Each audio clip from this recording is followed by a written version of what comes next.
बिहार के राज्यपाल बोले, ऑपरेशन सिंदूर के बाद देश में एकजुटता अभूतपूर्व। बिहार के राज्यपाल आरिफ मोहम्मद खान ने कहा कि भारत ने हर संकट के समय खुद को एकजुट दिखाया है, लेकिन ऑपरेशन सिंदूर के बाद जो एकजुटता और उत्साह देखने को मिल रहा है वह अभूतपूर्व है।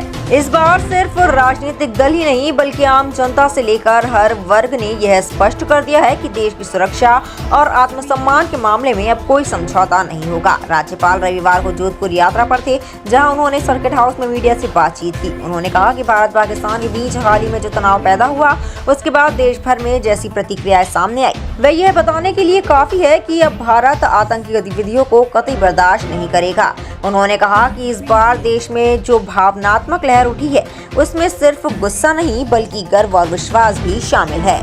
आरिफ मोहम्मद खान ने कहा कि सेना के प्रति जनता का सम्मान अब पहले से कहीं अधिक बढ़ा है। पूरे देश में एक सकारात्मक भावना बनी है कि अगर हमें अपनी सुरक्षा के लिए कड़े कदम उठाने पड़े तो पूरा देश उसके साथ खड़ा है।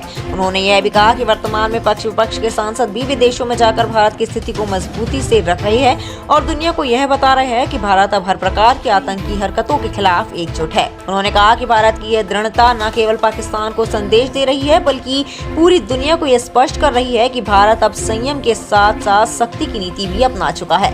उन्होंने यह भी दोहराया कि संकट के समय देश हमेशा एक साथ खड़ा रहा है, लेकिन इस बार की एकजुटता में जो ऊर्जा है वह देश के आत्मबल को नई ऊर्जा दे रही है। पहलगाम के बाद पूरा देश एक व्यक्ति बन के खड़ा हुआ है। हमने अपना संकल्प साफ बता दिया है कि जैसी घटना पहलगाम में हुई है और उससे पहले जो लगातार होती रही है, सहनशीलता की भी एक हद होती है। हम इसे अब बर्दाश्त नहीं करेंगे। पूरा देश एक मतलब खुशी का मौका, पूरा देश एक व्यक्ति बन के खड़ा हुआ है और हमारा नेतृत्व, हमारे प्राइम मिनिस्टर, हमारी फौज, उन्होंने ज़बरदस्त जवाब दिया है। और मुझे तो लगता है कि इस वक्त पूरे देश में एक माहौल है जहां हमारे एमपीज भी सारी पार्टियों के वो इस वक्त विदेशों में हैं, जहां पे वो यही एक्सप्लेन कर रहे हैं। और मकसद क्या है जाने का? एक ही चीज़ बतानी है दुनिया को, अब हम ये बर्दाश्त नहीं करेंगे ये इस तरह मासूमों का मारा जाए।